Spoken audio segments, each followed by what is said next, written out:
video. And so meron tayong tatanggalin na iPhone disable, iPhone 6 mga tol. iPhone 6. So first muna ay nag-download tayo ng gamit tayo ng unlock tool. So i-click natin itong download. Ayan. So naka-download na ako. Dito tayo pumunta sa select natin itong RAM disk. Pag nakaganyan siya, i-click natin ito parang arrow. Ayan. Tapos click natin yung mga model. Ayan yung supported sa kanya.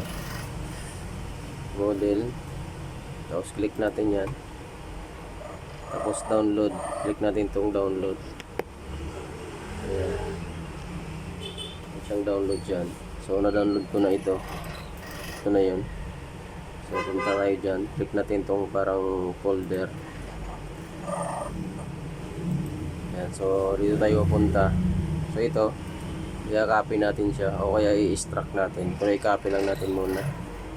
Punta tayo sa drive C, SPC, ayan. Drive C. Punta tayo dito sa unlock tool. Then data files, Apple. Paste natin dito yung dinaload natin. Ayan, extract natin siya. Extract here. Ayan, so ito na yung laman niya. So gawin natin, close natin itong ating unlock tool ulit. Tapos bubuksan natin siya. Ayan. Tapos kailangan natin ito ng utils. Ito yung utils natin nakabukas. Bubuksan natin siya para ma-detect natin kung naka-DFU mode ang unit. Ito ay babypass ito na magagamit ito pa rin sa SIM card. Kasi pag na-restore natin to, hindi natin binack-up, kaya hindi siya naka-backup, wala itong SIM card o kaya walang signal. Kaya ugali natin mag-backup ng unit sa mga ganitong mga model. Kahit anong model po, pwede natin i-restore, basta kailangan natin ma-backup. Start sa iPhone 6, 6S, 6 Plus, 7, 8, yan. Kaya niya po yan tanggalin ng unlock tool. Basta backup lang po na natin. Yan, nawala yung ating wifi.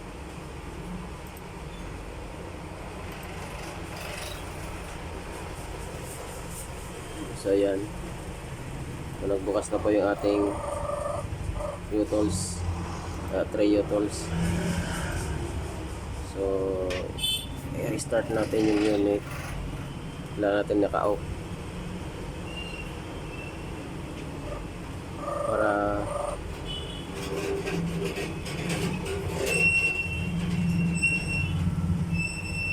boot mode. Dapat naka-boot mode po yung naka-DFU mode yung ating unit mga tol. Hold natin itong down saka power saka yung home button para ma-detect siya sa DFU mode. Pag restart, release natin yung power, continuous na yung dalawa.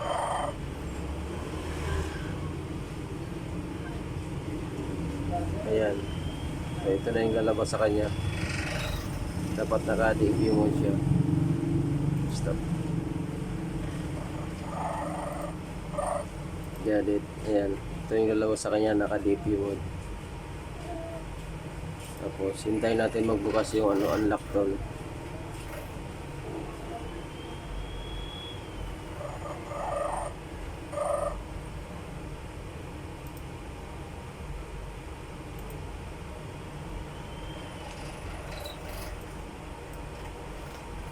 Ayan, so nagbukas na yung ating unlock tool mga tol.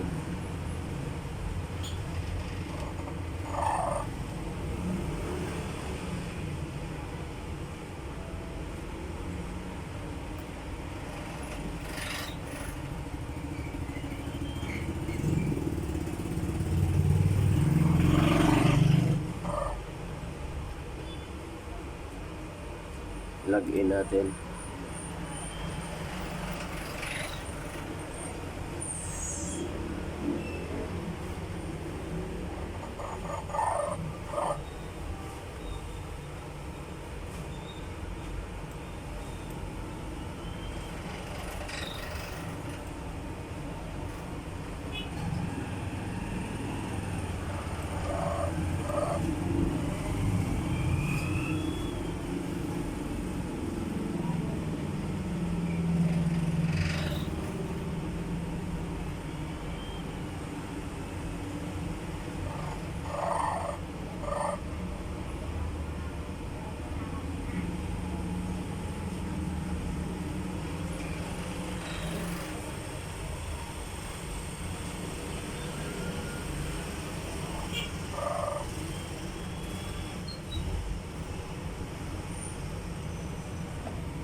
So yan, medyo matagal talaga kasi yung loading ng unlock tools, depende sa PC, sa bilis ng pyesa. So punta tayo dito sa Apple. Ayan, so click natin itong understand, tapos click natin itong select RAM disk. So click natin yung parang arrow, piliin natin yung na-extract natin kanina. Ayan, tapos click natin yung ito, DP mode. Ayan. Tapos gangster.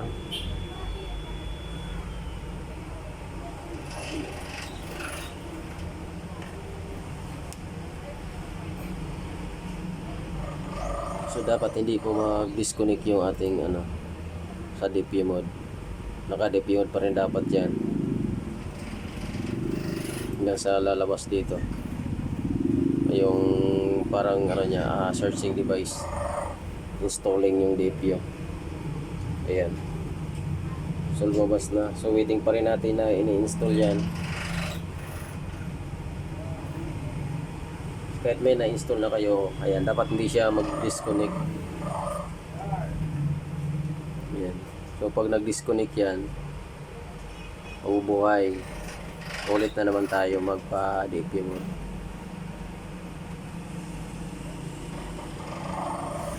So waiting lang natin ito na mag-install.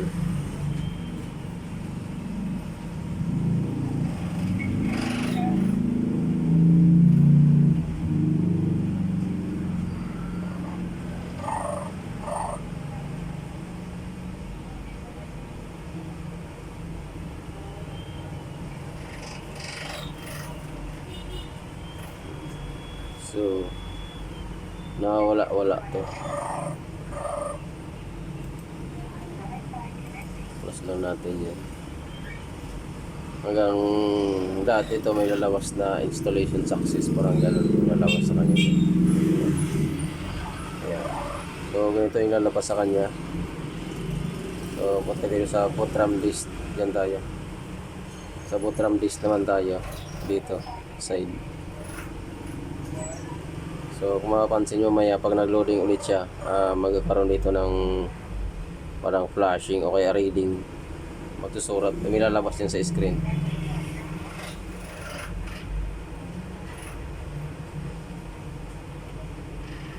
Ayan, so lalabas na sa screen niya kasi nag-running dito. Parang nare-read niya or pina-flash yata yan.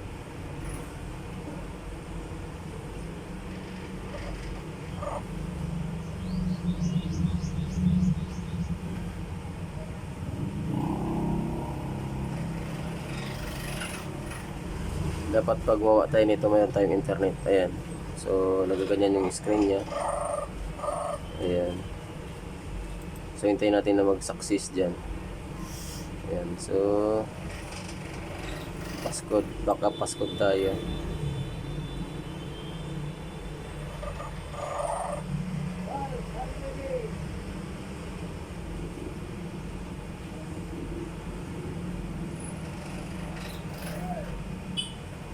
Ayan, nababackup natin siya. Ayan, so nakasave na siya. Ayan, so dito tayo sa reset.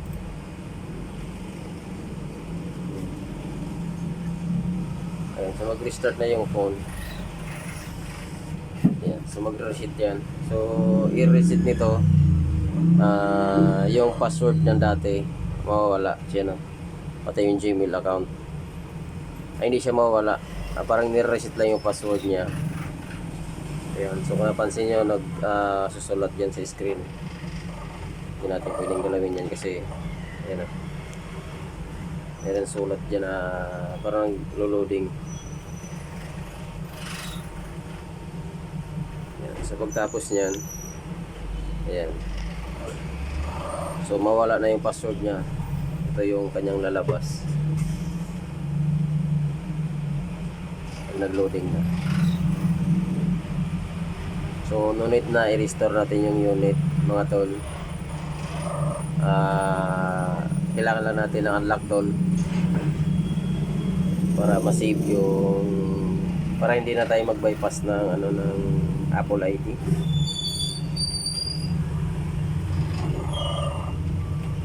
Yan lang kailangan natin. Kasi pag ni-restore natin yan, hindi natin na-backup. So, kailangan natin siya ng Apple ID. Eh, kung di natanda yung Apple ID, mga tol, sayang. Sayang yung effort. Ayan.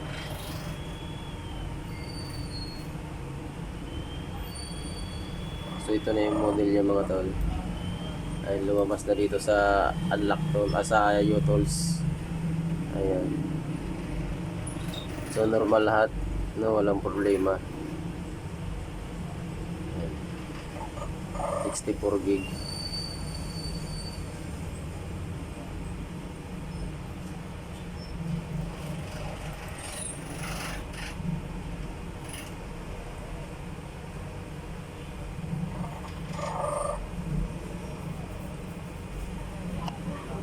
Ayan, nag-restart na yung phone. Yan, so ito na yung lalabas sa kanya, hello. Yan. Yan. So kung i-connect natin sa Wi-Fi, i-connect natin siya para makita nyo, mga tol. Yan.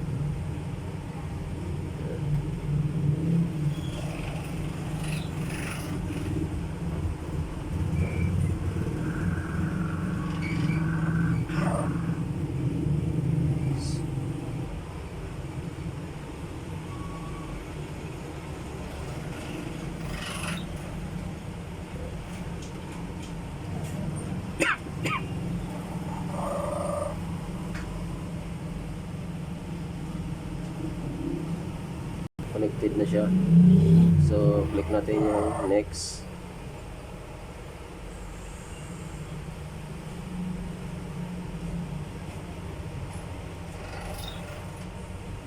Ayan.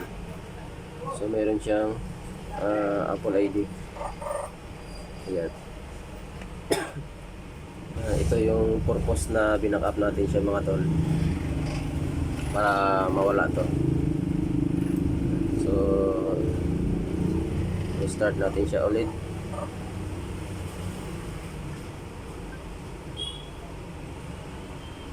Ayan, DP mode natin siya ulit, mga tol.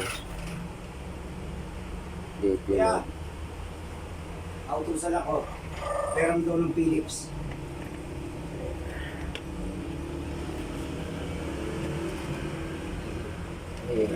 Sige. Ayan, so balikan dito sa dati. Tapos i-click natin ito ulit. Ayan. Gangster ulit.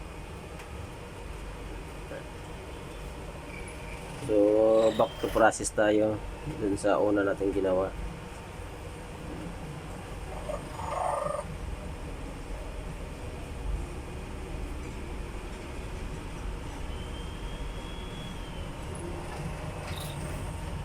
Hindi ko na ito ikakat, mga tol. Tuloy-tuloy na yung video para mapanood nyo na mahaba.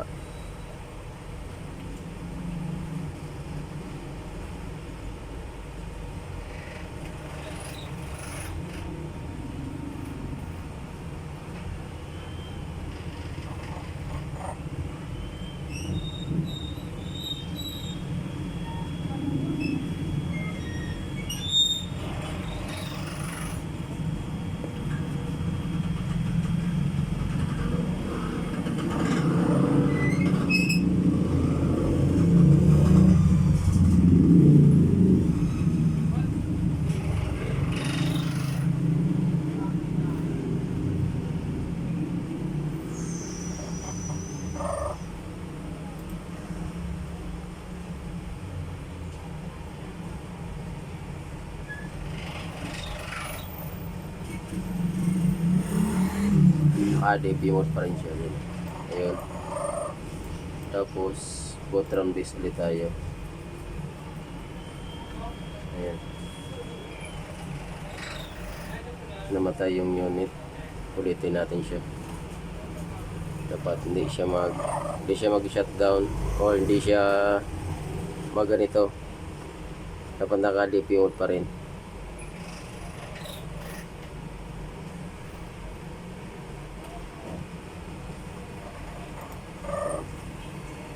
Kasi pag hindi siya naka-DP mo, hindi siya ma-detect sa PC.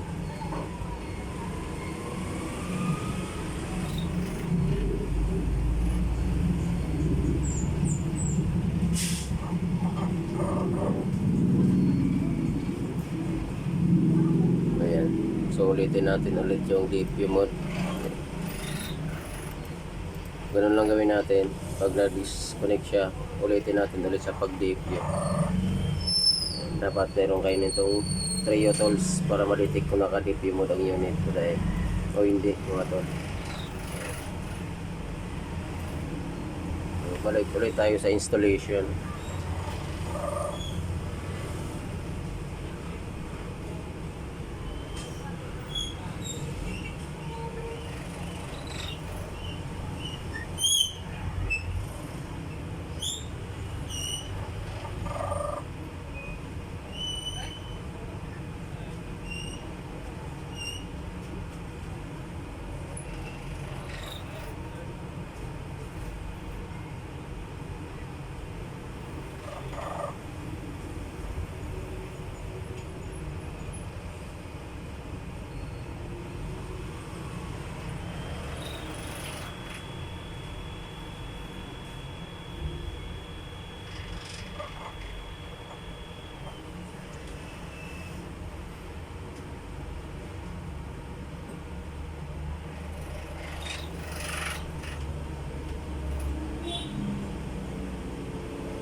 Ayan, so ulitin natin siya ulit. Both RAM disk.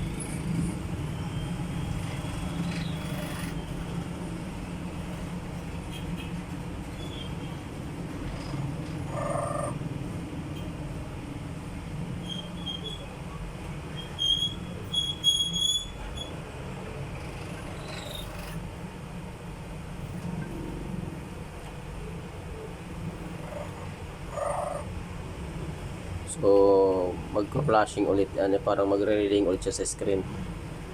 Balik sa dating una, yung ginawa natin bago natin pinak-up o bago natin reset, factory reset.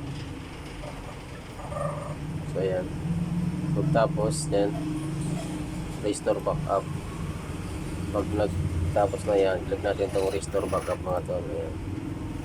Restore backup tayo. System connection failed device.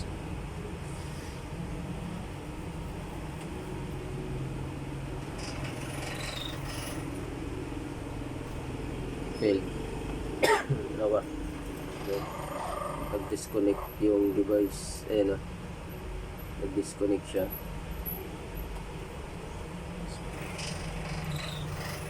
Nag-disconnect yung device, mga tol. Ulitin natin siya.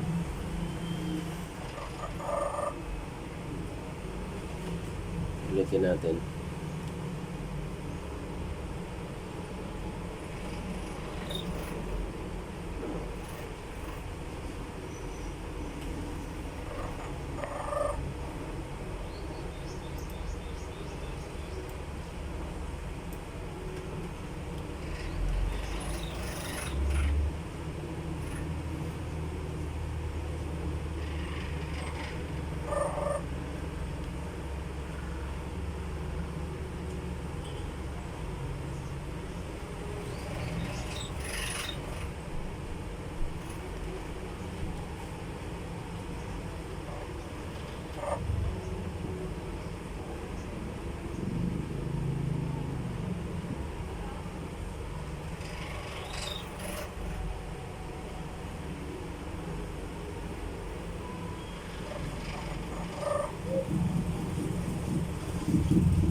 binalik natin siya sa dati kasi nag-error, dapat hindi siya mabuhay mga tol.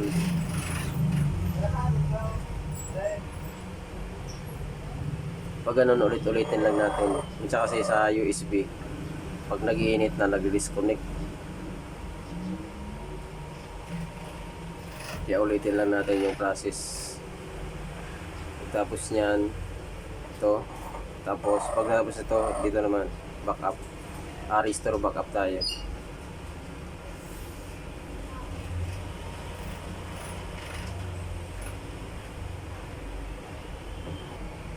So boot from this tayo na naman, ulit din ang process natin.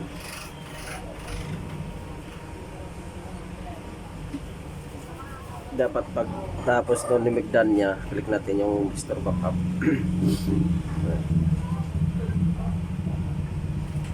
Pag nagdaan na siya dito, click na natin yan. I-ready na natin yun. Okay.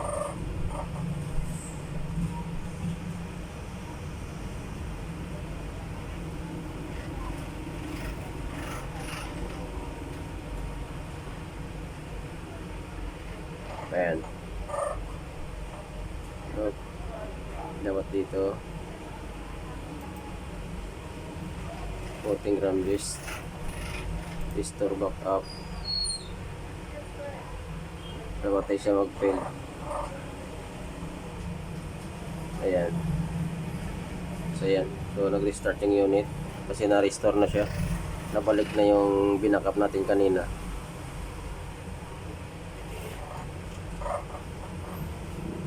So kanina mayroon tayong pinakita na Gmail o iCloud. Gmail kasi yung nilagay nila. So mayroon doon. So dyan sa binackup natin wala na. Wala na yung Gmail account. So ang purpose lang ng binackup natin para yung sa signal, kung may signal di siya mawawala mga tol. May signal pa rin siya pag nilagyan ng SIM card. Reduce natin Philippines. Next. Ayan. So kung nakapansin nyo mga tol, ayan, hindi na siya humingi ng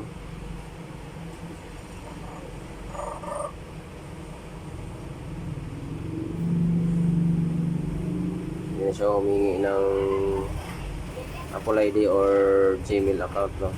So dito tayo sa Do Not Transfer Apps, then walang Gmail, mag-select lang tayo dyan, set up later, Do Not Use ID, agree, continue natin, not now, click lang natin to, yan, do not share, okay, so started, ayan, tapos na mga tol. Yan. So ganun lang. Pag nilagyan mo to ng SIM card, meron itong signal mga tol, kasi na-backup natin siya.